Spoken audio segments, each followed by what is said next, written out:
Hello everyone, we are asked to integrate sin²x dx. So we have that integral of sin² x dx. Now, for us to be able to integrate this in a more simpler form, we have to recall some of the standard trig identities.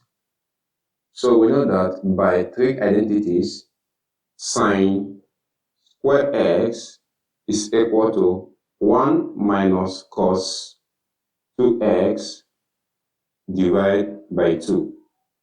So therefore, integral of sin² x dx is now equal to integral of 1 minus cos 2x divided by 2 dx. So at the right hand side, since 2 is a constant, this becomes 1 divided by 2 integral of 1 minus cos 2x, all enclosed in the bracket dx.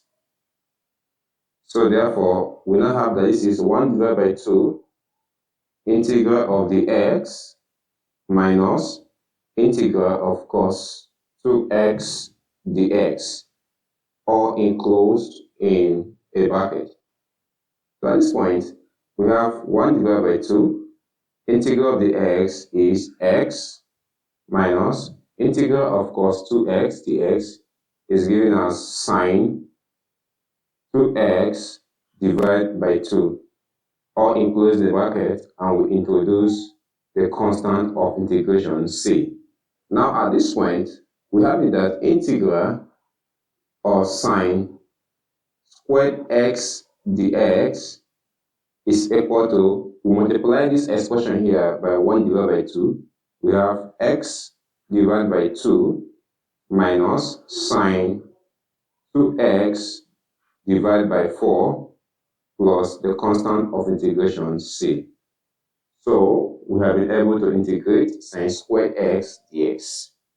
Thank you so much for watching, and if you know you found the video helpful, please encourage us by liking this video and subscribing to this channel.